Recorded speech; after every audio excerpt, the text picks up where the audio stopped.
Eric, did you sit here again? Did you sit here again? Are you sure? All right. Hey, Danny. What's up? Hi, Danny. AP Stedham, AP and Kelly, as we see at Syndicated Radio. What type of defense did you have to play to compete in the SEC from what you've seen on film? You got to be very physical. Obviously, in the SEC, the games are won in the trenches. I think we've already had that mindset, since spring ball, since, kind of as soon as the season ended. We had to get bigger, faster, and stronger. I think up front, we've done a phenomenal job this offseason of doing everything we do to be able to compete at that level. Stay on the front row right here.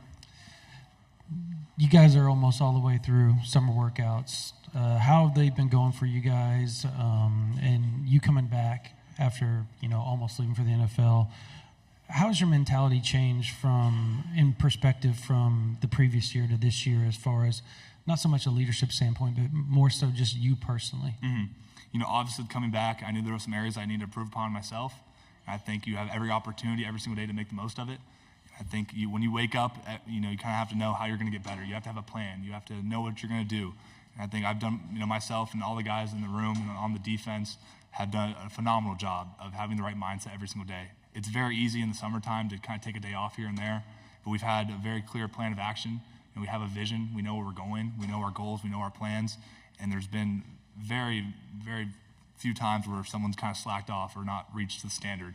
And if there is, there's automatic correction from the leaders. And I think I'm impressed with how big that group of guys has gotten, of guys that you can trust that are going to uphold the standard every single day.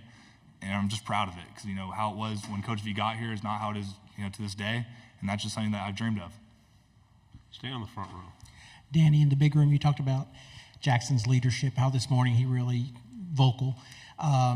Think back to when you were young. When did that leadership really pick up for you as a young leader, at that trigger point for you? And it's really seemed to kick in for Jackson. Just can you take me back to when you found that leadership role as a young player, and is it nice to see that with Danny? Yeah, Jackson. Yeah, Jackson's kind of had it's difficult for him, only playing one game last year and having all these expectations thrown onto him.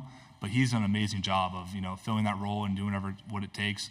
For myself, I look back to my sophomore year, kind of earning that starting spot, and it kind of took a while. I thought that the guys on the defense, kind of were leaders.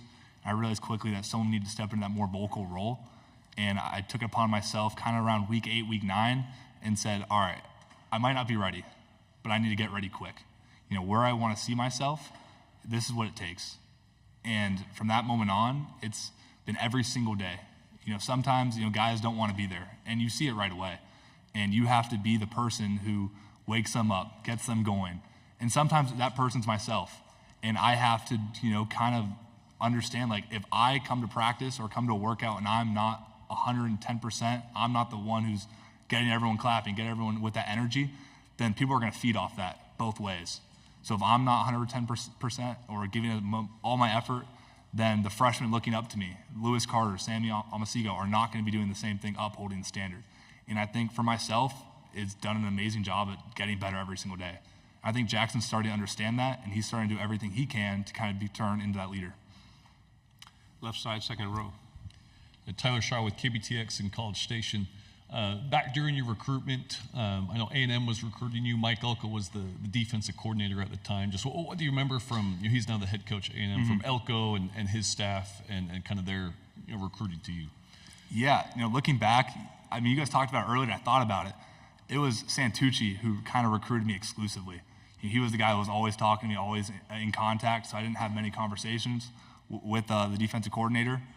But, that program, the tradition there is elite. The 12th man, what they have going for them it's exciting. I wish that we had the opportunity to go there and, play them. Unfortunately, we don't. But, it's great to be in that same conference as them. Okay, third row.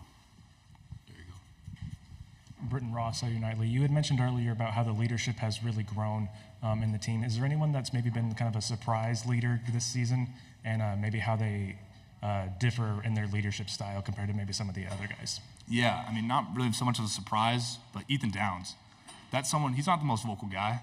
He's not someone who's always going to say, kind of hype everyone up. But you look at how he acts, what he does off the field, how he's out there 30 minutes before helping a young guy with certain pass rush moves. That's something that you don't see very often from a senior. A lot of times the guys get very selfish. Ethan Downs is the most selfless dude on this team, and that's something that you look up to. A lot of guys, it's contagious. When you see someone like that, it makes me want to, if any of the young guys need help, I want to be available like how he is to his group of guys. Right side on the aisle. Brian Chapman, SI. Hey, you guys added Dominic Williams over the summer. How's he fitting in just with the group, and what kind of impact do you expect him to bring this fall? Yeah, Dom, from the second he got on campus, he's a beast.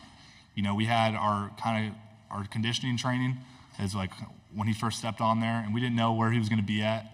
Obviously in the portal you can't work out with the team you were at before, and he came in there and he dominated right away. It's like, all right, there's going to be no fall off. There's going to take no time for it to get acclimated. He's ready to go. He's done a phenomenal job learning the system, getting with Coach Bates as much as possible, and I think he's going to be extremely prepared for what we do, and for the SEC, he's the type of guy that we need. Right here on the aisle, left side. Derek Peterson, Saturday Down South. I've heard your coach say before that you guys aren't looking to prove people wrong this season. You're looking to prove yourselves right. Mm-hmm. Can you just speak to what that means to you and what that means to the defense? Yeah, when you look at our team, we're not outside in. Everything starts from us. We obviously we kind of block out that noise. We know when it's great, the noise are the best thing ever. Everyone loves what they're saying about you. As soon as adversity comes, obviously those same people are quick to turn on you. I think you look at our team, we know what we're capable of, and like he said before, we got to prove ourselves right, and that comes from every single day. It comes from every single workout. You have to prove yourself right, and then eventually you've seen so much growth, seen so much progress that it comes to fruition. Right side, back row. Jeff Howe, Horns 24/7. Danny, going back to the Texas game last year, Coach Venables talked about building this program off of toughness, playing with the physical edge. Not just the year-over-year result, but the way you guys won the Texas game, forcing turnovers, had the big goal line stand. How much for you guys did that validate that you're headed in the right direction, with this program, building it in the way, kind of that mold Coach Venables wants to build it? Yeah, absolutely. When you look at a game like that, you get a sense of, like you said, validation. It's huge. When you're able to perform the biggest of stages, come out there, especially after 2 years ago, what happened on that field, it's painful. And you have to use that pain, use that anger, use how you felt that game as motivation. And to this day, we have a lot of guys that haven't experienced that.